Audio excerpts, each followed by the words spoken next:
صل على سيدنا محمد وعلى آل سيدنا محمد وبارك وسلم. اللهم صل على سيدنا محمد وعلى آل سيدنا محمد وبارك وسلم. بزرگان محترم، سامعین عالی وقار، ادب اور احترام کے لائق معزز حاضرین، نکاح اور طلاق کے موضوع پر گزشتہ 2 جمعوں سے ہم کوشش کر رہے ہیں کہ اس موضوع پر قرآن و حدیث کی روشنی میں اور فقہ اسلامی کی روشنی میں صحیح بات شریعت کے مطابق، قرآن کے موافق اور احادیث کے ساتھ ہم آپ حضرات کے خدمت میں نکاح کے موضوع پر سب سے پہلے بیان کریں، اس کے مسائل کو بیان کریں، اس کے اندر شرعی اور غیر شرعی جو چیزیں رسم و رواج کے قبیل سے، خرافات کے قبیل سے، ہندوانہ کلچر سے متاثر ہو کر مسلمانوں کے بھی نکاحوں کے اندر جو طرح طرح کی خرابیاں پائی جا رہی ہیں، پہلے اس سے واقف کرایا جائے.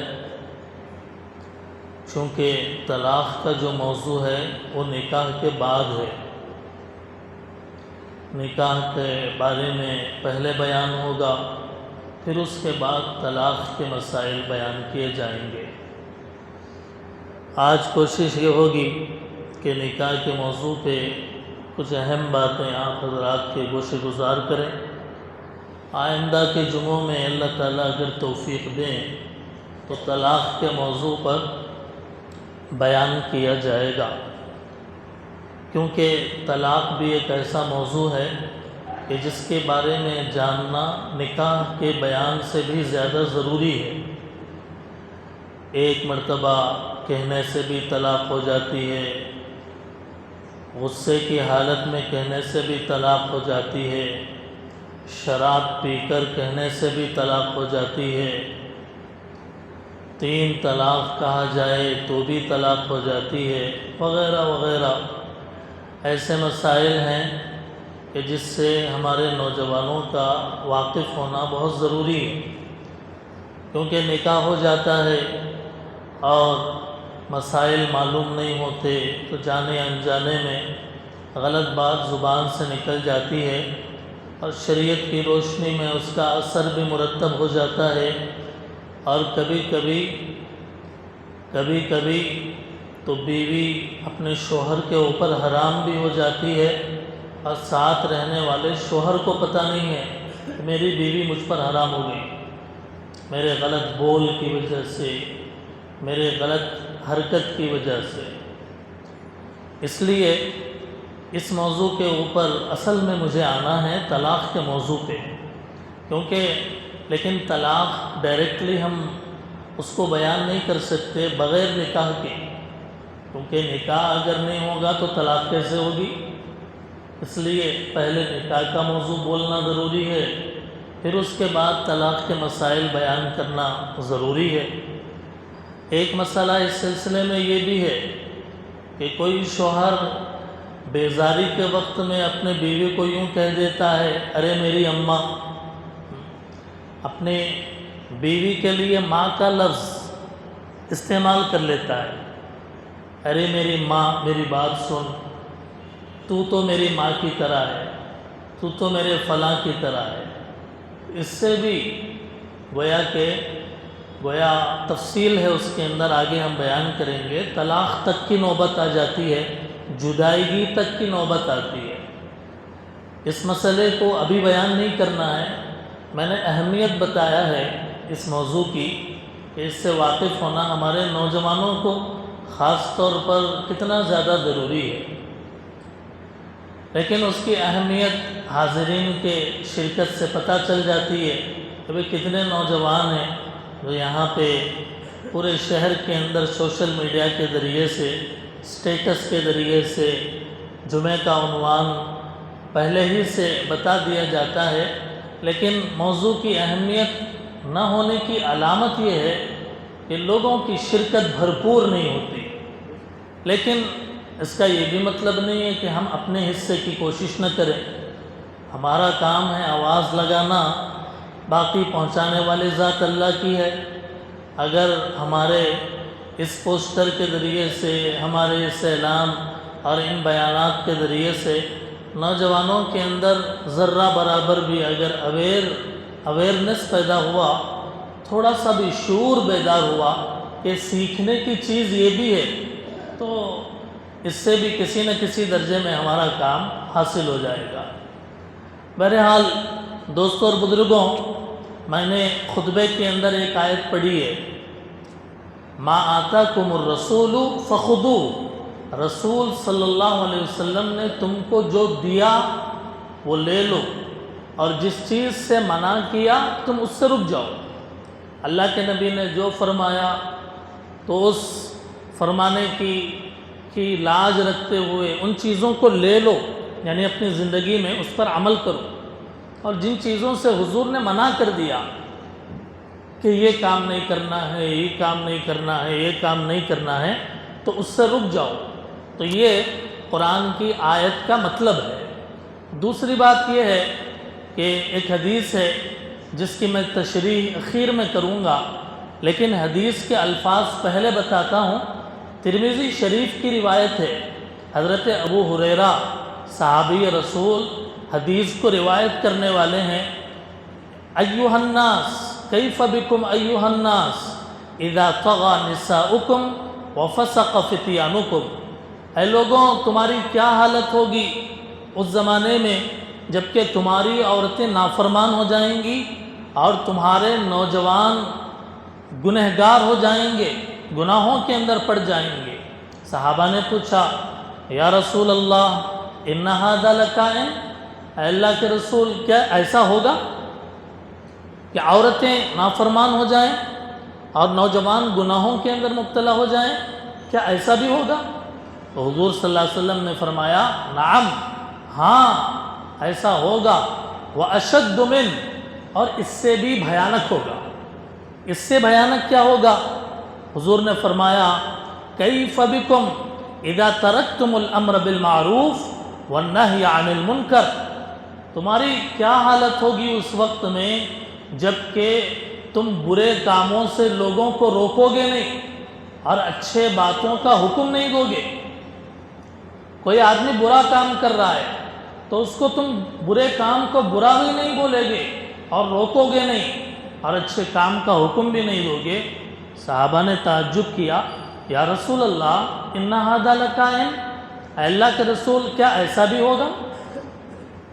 تو حضور نے فرمایا نعم، ہاں، وَأَشَدُّ مِنْ، اور اس سے بھی بڑا بھیانک ہوگا۔ اس سے بھی بڑا بھیانک کیا ہوگا؟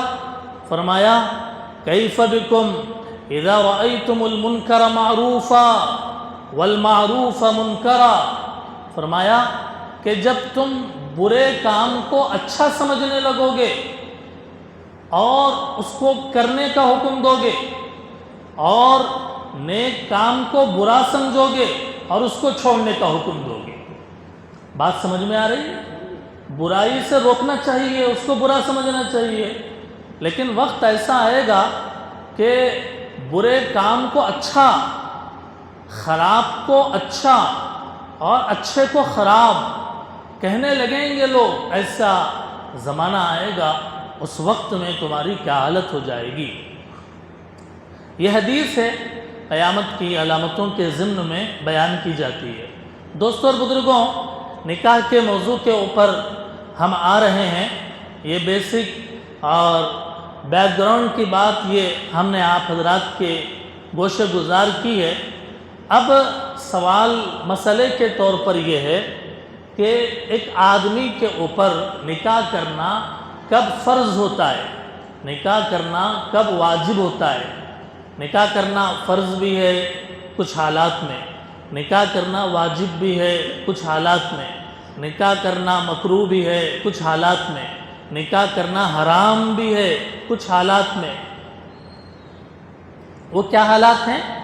ایک یہ کہ نوجوان ہے، بالغ ہونے کے بعد نوجوان کو زنا کرنے کے اندر پڑنے کا یقین ہے کہ اگر میں نکاح نہیں کروں گا تو مجھ سے زنا ہو جائے گا، بدکاری ہو جائے گی، تو ایسے وقت میں فرمایا نکاح کرنا فرض ہے، نکاح کا چھوڑنا جائز نہیں ہے۔ اور اگر نکاح کرنے کے بعد اگر آدمی اپنے بارے میں یہ سمجھتا ہے کہ جس سے نکاح کر رہا ہے اس پر ظلم کرے گا اور اس کے اوپر ستم ڈھائے گا، یعنی اپنا مزاج کچھ ایسا بنا ہوا ہے کہ وہ ہر ایک کو ستاتا ہے اور آنے والی کو بھی ستانے کا یقین ہے، تو فرمایا ایسے وقت میں وہ نکاح ہی نہ کرے۔ کہ جس کو ستانے کے ذہن کے اندر ہے اور یقین کے درجے کی چیز ہے تو پھر ایسی صورت میں نکاح کرنا درست نہیں۔ اور کبھی کبھی اپنے آپ پر تو اطمینان ہے کہ میں زنا نہیں کروں گا، میں بدکاری کے اندر مبتلا نہیں ہوں گا، لیکن خواہشات کے بہکاوے میں آ کر اپنے اوپر وہ آپا کھوتا ہے اور دوسرے گناہوں کے اندر مبتلا ہوتا رہتا ہے، تو ایسے نوجوان کے لیے نکاح کرنا واجب ہے، ایسے نوجوان کے لیے نکاح کرنے کو واجب قرار دیا گیا ہے۔ تو ظلم اور ناانصافی کا اندیشہ ہے، شادی کرے گا تو ظلم کرے گا، ناانصافی کرے گا، اگر اس کا یقین ہے تو پھر نکاح کرنا درست نہیں ہوگا، جائز نہیں ہوگا۔ چنانچہ فقہ کے اندر یہ بھی مسئلہ بتایا گیا ہے کہ بھئی نکاح کس کی پسند سے کرے، والدین کی پسند سے نکاح کرے یا اولاد کی پسند سے نکاح کرے۔ تو اس سلسلے میں فقہ اسلامی میں اور فقہ کی کتابوں کے اندر والدین کو یہ حکم دیا گیا، ذرا توجہ سے سنیے گا، والدین کو یہ حکم دیا گیا ہے کہ وہ اولاد کی شادی کے وقت، والدین اپنی اولاد کے شادی کے وقت میں جذبات، ان کی خواہشات کو بھی پوچھے اور اس کو بھی سنے، اور اولاد کو چاہیے کہ اپنے والدین کو اپنی پسند بتائے، لیکن اپنی پسند پر اصرار نہ کرے۔ والدین تجربے کار ہیں، اچھا بھلا برا وہ دنیا کو زیادہ دیکھے ہوئے ہیں، اس لیے ان کے انتخاب کو اپنے لیے فائنل سمجھے۔ تو والدین کو بھی حکم دیا گیا کہ بھئی اولاد کے جذبات کا بھی خیال رکھا جائے، اور اولاد کو بھی کہا گیا کہ اپنی بات پہ اصرار مت کرو، بلکہ اپنے ارادے کو ظاہر کرو، باقی فیصلہ والدین کے اوپر چھوڑو۔ عام طور پر بچیوں کی شادی کے عنوان پر یہ مسئلہ بھی پیش آتا ہے کہ وہ بچی کی شادی کے سلسلے میں اس کی پسند کا کبھی لحاظ کیا جاتا ہے اور کبھی لحاظ نہیں کیا جاتا۔ والدین اپنے طور پر فکس کر کے بچی کو بتا دیتے ہیں کہ تمہارا نکاح فلاں جگہ کر دیا گیا ہے، اس کی خواہش کا نہیں پوچھتے۔ شریعت یہ کہتی ہے، فقہ کی کتابوں میں ہے کہ بچی کی شادی بھی اگر ہو رہی ہے تو کم از کم اس کی رائے معلوم کر لیا جائے، اس کی خواہش کو بھی پوچھ لیا جائے۔ کیوں؟ اس لیے کہ زندگی اس کو گزارنا ہے، آگے زندگی اس کو اپنے پارٹنر کے ساتھ گزارنا ہے، اب وہ اسے فیس کرنا ہے، تو اس لیے شریعت یہ کہتی ہے کہ ایسے میں اگر پوچھ کر کیا جائے گا تو مسائل کم ہوں گے، اور شریف گھرانوں کے اندر والدین کی پسند بچے کی پسند ہوتی ہے۔ شریف گھرانوں کے اندر بچی کہتی ہے میرے ماں باپ جہاں کریں وہ مجھے راضی ہے۔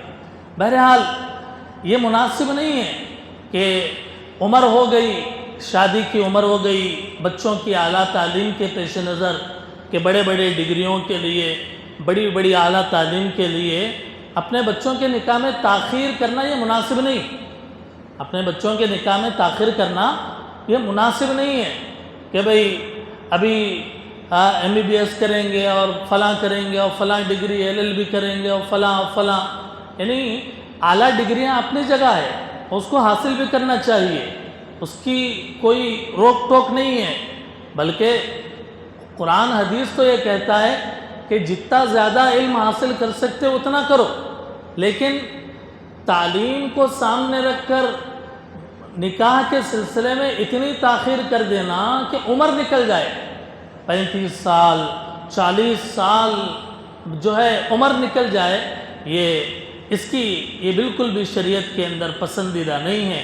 بسا اوقات ایسا ہوتا ہے کہ بعد میں جانے کے بعد رشتے نہیں جمتے، اور بعد میں جانے کے بعد بھائی عمر زیادہ ہے جی بچی سے کون نکاح کرے گا، ایسے مسائل پیش آتے ہیں۔ اس لیے شریعت یہ کہتی ہے کہ بر وقت نکاح کیا جائے، وقت پر نکاح کیا جائے۔ اس سلسلے میں ایک مسئلہ یہ ہے کہ والدین کبھی کبھی شادی کے موقع پہ شریعت کے خلاف کاموں پہ اصرار کرتے ہیں، شریعت کے خلاف کاموں پہ بچوں کو اصرار کرتے ہیں کہ بھئی نہیں، شادی میں ڈی جے بجے گا تو بجے گا، شادی کے اندر ڈانس ہوگا تو ہوگا، گانے لگائے جائیں گے تو لگائے جائیں گے، اور فلاں۔ والدین اگر ضد کریں تو اولاد کو حکم ہے کہ شریعت کے خلاف کاموں میں والدین کی اطاعت نہیں، شریعت کے خلاف کاموں میں والدین کی اطاعت نہیں کرنا ہے، بلکہ صاف کہہ دے کہ یہ کام شریعت کے خلاف ہے، ہم نہیں کر سکتے۔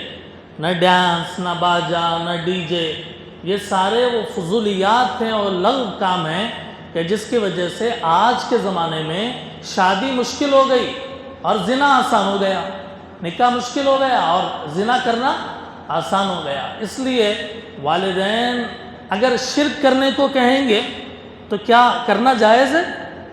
والدین اگر کہیں کہ بیٹا شرک کرو تو شرک کرنا جائز ہے؟ نہیں۔ خالق کی اطاعت میں مخلوق کی بات نہیں مانی جائے گی، اللہ تعالیٰ کی بات مانی جائے گی، والدین کی بات اسی جگہ مانی جائے گی کہ جہاں شریعت کے موافق بولے، اور اگر شریعت کے خلاف بولے تو پھر اس کے اندر والدین کی اطاعت نہیں کی جائے گی۔ اب ایک سوال یہ رہ جاتا ہے نوجوانوں کے سامنے، والدین کے سامنے، کہ بھئی نکاح کس سے ہونا چاہیے، نکاح کس سے کرنا چاہیے، اس کا بیس کیا ہے؟ شریعت میں، قرآن حدیث میں نکاح کا بیس کس کو بنایا گیا؟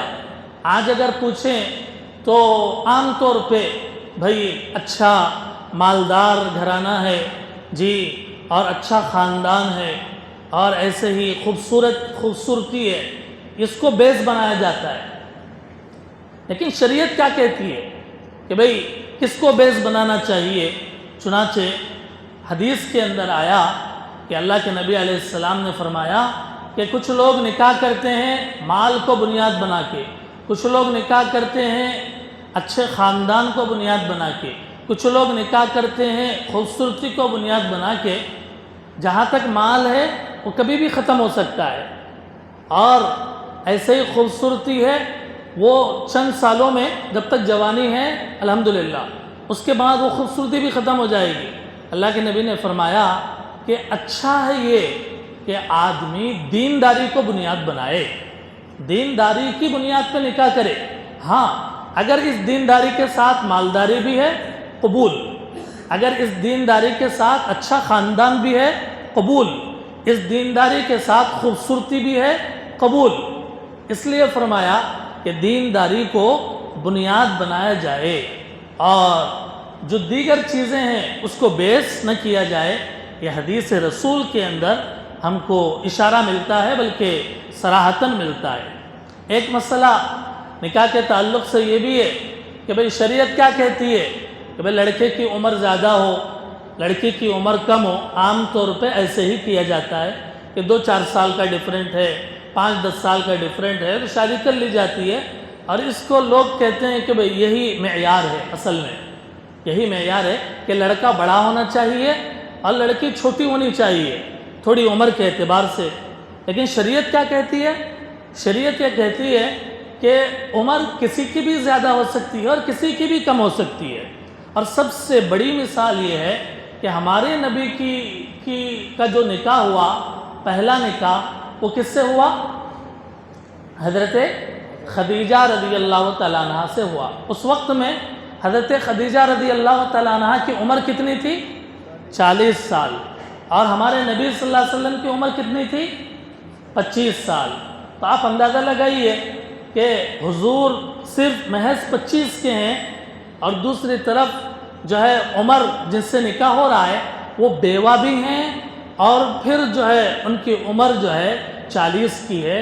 اس سے ہم کو پتہ چلتا ہے کہ شریعت نے عمر کے سلسلے میں کوئی فکس نہیں کیا کہ بھئی لڑکے کی عمر زیادہ ہو لڑکی کی کم ہو. یہ لوگوں نے اپنی طرف سے ایک معیار بنایا ہوا ہے. ایک کہاوت مشہور ہے ہمارے معاشرے میں کہ جوڑے آسمان پہ بنتے ہیں. جوڑے آسمان پہ بنتے ہیں، کہاوت مشہور ہے. تو یہ کہاوت کیا کسی قرآن کی آیت کے اندر یا کسی حدیث رسول کے اندر آیا ہے؟ تو ظاہر ہے کہ ذخیرہ حدیث کے اندر ایک سنگل حدیث نہیں ہے کہ جس کے اندر یہ بات بیان ہوتی ہو کہ بھئی جوڑے آسمان پہ بنتے ہیں. ہاں، حدیث کے اندر یہ ہے کہ اللہ تعالیٰ نے دنیا کو پیدا کرنے سے پہلے تقدیر لکھ دی. اب کس کی تقدیر کے اندر کیا ہونے والا ہے اور کس کا نکاح کس سے ہوگا وہ اسی ضمن میں ہے. کائنات کی تقدیر جیسے لکھی ایسے انسانوں کی تقدیر بھی لکھی ہے.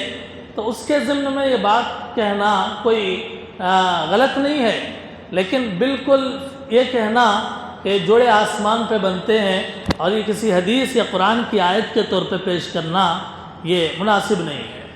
قرآن کریم میں پارے 4 کے آخری صفحے میں ایک رکوع ہے، حرمت علیکم امہاتکم.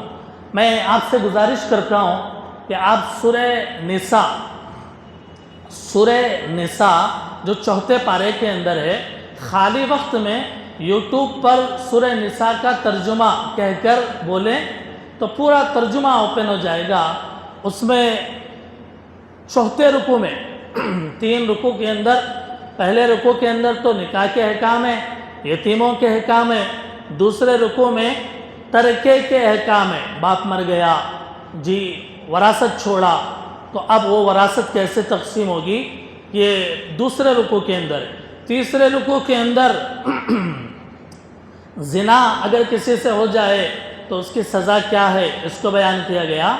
سورہ نساء کے 4 رکوع کے اندر شروع ہوگا فوراً، تم پر حرام ہے تمہاری مائیں، یعنی ماں سے نکاح کرنا حرام. تم پر حرام ہے تمہاری بیٹیاں، تم پر حرام ہے تمہاری خالائیں، تم پر حرام ہے بھانجی سے بھتیجی سے نکاح کرنا، تم پر حرام ہے رضاعی ماں سے نکاح کرنا. ایسے ہی جن سے نکاح کرنا حرام ہے اس کے اندر ایک 80% 90% خواتین کا ذکر اس رکوع کے اندر ہے اور ایک 10% حدیث کے اندر اسی آیت کی وضاحت آئی ہے حدیث کے اندر. اس کی روشنی میں خالہ زاد بہن ہے، ماموں زاد بہن ہے، پھوپھی زاد بہن ہے، وہ غیر محرم ہے. غیر محرم کا مطلب ان سے نکاح ہو سکتا ہے.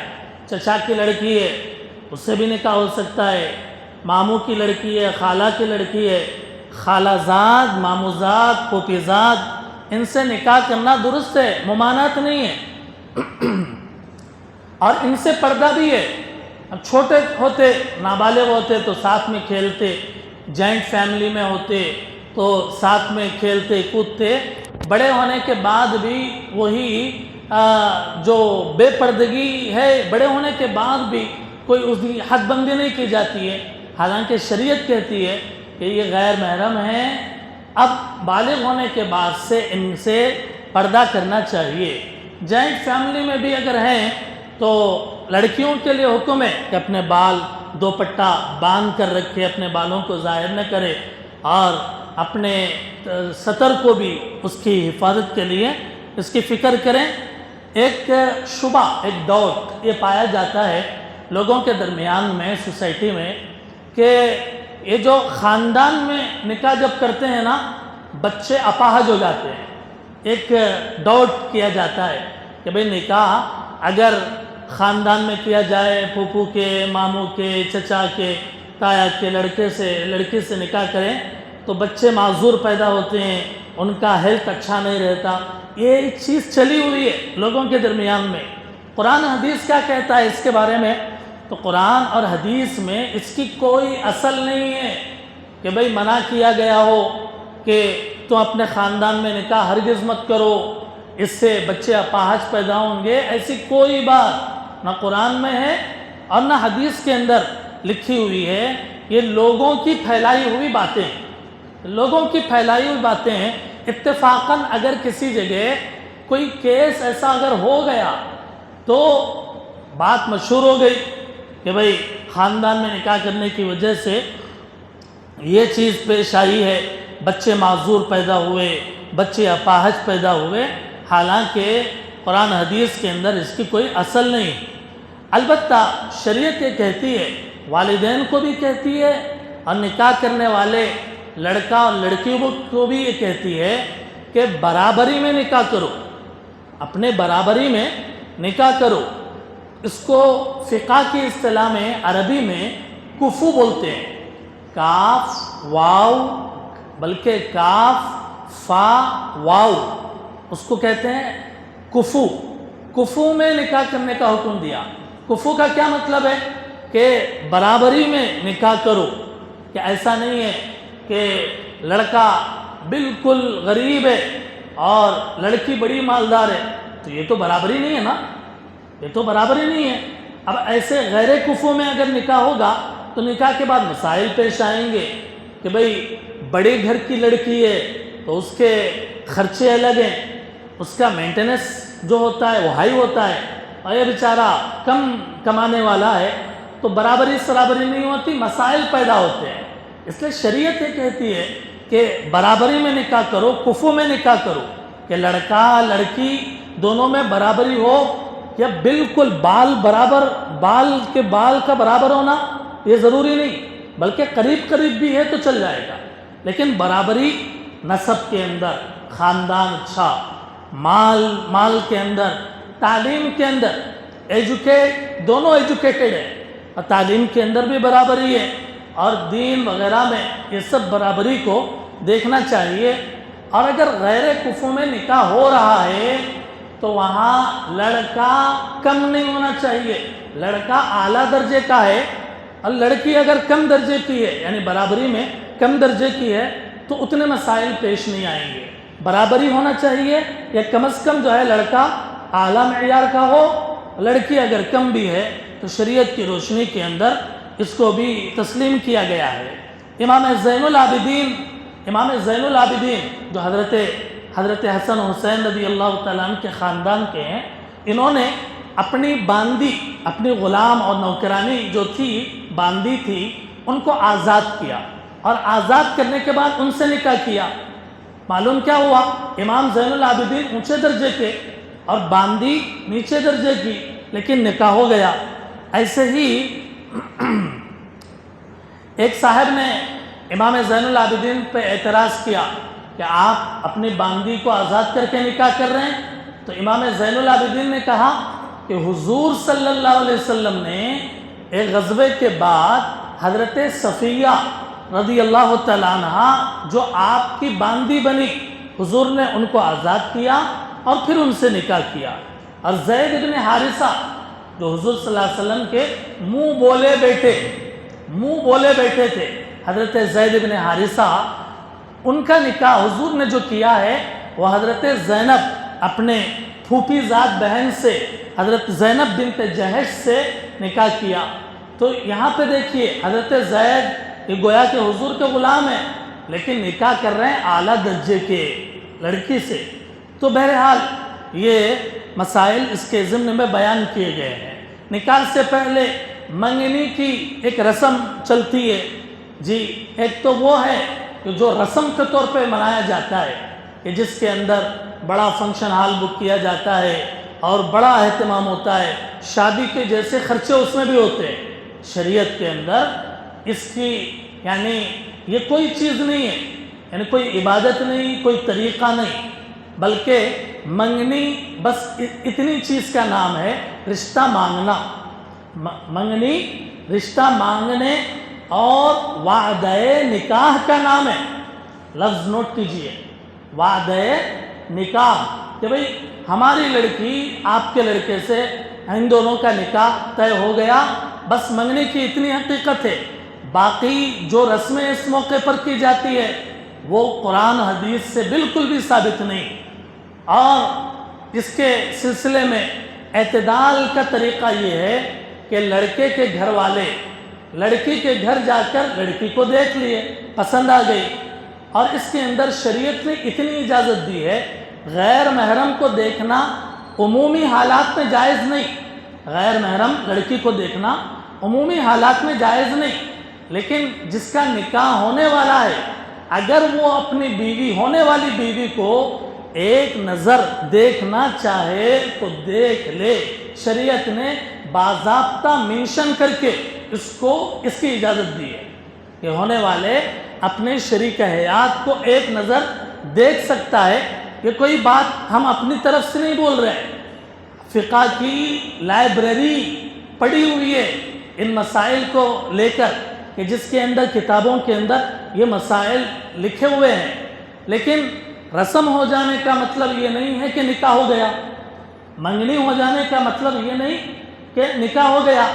اب منگنی ہونے کے بعد، رسم ہونے کے بعد لڑکا لڑکی نکاح سے پہلے مل رہے ہیں اور جو ہے ایک میاں بیوی کے جیسے باہر پھرنے کرنے، تو اس کی شریعت کے اندر اجازت نہیں ہے۔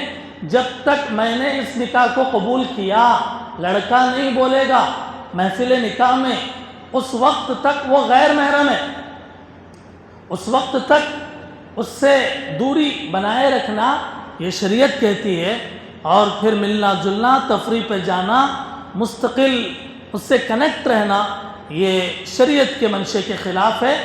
فتوے کی کتاب ہے، فتاویٰ کی کتاب ہے، عربی زبان میں فتاویٰ شامی، اس کو الدر المختار بھی کہتے ہیں اور رد المختار بھی کہتے ہیں۔ اس فتوے کی کتاب کے اندر یہ مسئلہ لکھا ہوا ہے کہ منگنی اور رسم ہو جانے کا یہ مطلب نہیں کہ نکاح ہو گیا، بلکہ جب تک نکاح کی ڈیٹ پر گواہوں کی موجودگی میں باضابطہ نکاح نہیں ہوتا اس وقت تک وہ غیر محرم ہے، اس سے دوری بنانے کی گویا کہ حکم دیا گیا ہے۔ ایک مسئلہ اس سلسلے میں یہ بھی ہے، غیر سید کا سید لڑکی سے نکاح ہونا۔ اب مسائل اور بھی آگے ہیں، اب 1:27 ہو گئے ہیں اور بہت سارے مسائل باقی ہیں، تو آہستہ آہستہ تھوڑے تھوڑے کر کے ہم بیان کریں گے انشاءاللہ۔ یہ محض اس لیے ہے کہ حدیث رسول کے اندر جو کہا گیا، ایک زمانہ آئے گا کہ جب اچھی چیز کو لوگ بری سمجھیں گے۔ نکاح کے موقع پہ سادگی کے نکاح کا حکم دیا جاتا ہے، سنت کے موافق نکاح کا حکم دیا جاتا ہے، شریعت کے موافق نکاح کا حکم دیا جاتا ہے۔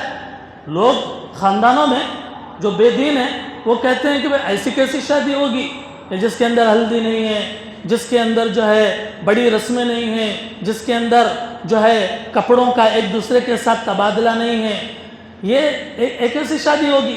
زمانہ وہ چل رہا ہے، تو حضور نے فرمایا کہ اچھی چیز کو لوگ بری سمجھیں گے، شریعت کے موافق جو مسئلے ہیں اس کو لوگ کھٹک رہے ہیں، کوئی نکاح سنت کے موافق ہے تو کھٹکا آ رہا ہے، تو یہ ایک قیامت کے قریب کا زمانہ ہے۔ تو اللہ کے نبی نے فرمایا ایسے وقت میں تم اچھے کاموں کو پھیلاؤ اور برے کاموں سے روکو۔ آج ہم نکاح اور طلاق کے موضوع پہ بیان کر رہے ہیں، وہ اس لیے نہیں کہ اپنے من کی خواہش ہے، نہیں، بلکہ اس لیے کہ ہمارے کاندھوں کے اوپر حضور کی وراثت ہے، ہمارے کاندھوں کے اوپر حضور کا علم جو امت تک پہنچانے کے لیے اللہ تعالیٰ نے اپنے فضل سے ہم کو جو ہے علماء برادری کو جو منتخب کیا ہے، یہ مسائل بیان کرنے کے لیے، کسی کو ٹارگٹ کرنے کے لیے نہیں، کسی کے اوپر انگلی اٹھانے کے لیے نہیں، کسی کو طنز کرنے کے لیے نہیں، بلکہ صحیح کو صحیح بولا جائے، جو غلط ہے اس کو غلط بتایا جائے۔ صحیح کو صحیح بولنے کے لیے قرآن کی آیت، حدیث کی آیت، فقہ کی کتاب اٹھا کر کھول کر صفحہ پیج کھول کر اگر ہاتھ میں رکھنے کی ضرورت پڑے تو ایسے بھی کیا جائے، اور اگر اطمینان قلبی ہو جائے نہیں صاحب سنت کے موافق نکاح کرنا ہی اس کے اندر کامیابی ہے، تو یہ بات بہت اچھی طریقے سے ہمیں سمجھ میں آ جائے گی۔ بس دعا یہ ہے کہ اللہ تعالیٰ اس زمانے کے اندر سنت کے نکاح کو عام فرمائیں، اللہ تعالیٰ خرافات سے، رسم و رواج سے، ہندوانہ کلچر سے آنے والی غلط سلط رسموں سے اللہ تعالیٰ امت کی حفاظت فرمائیں۔ وآخر دعوانا ان الحمد للہ رب العالمین۔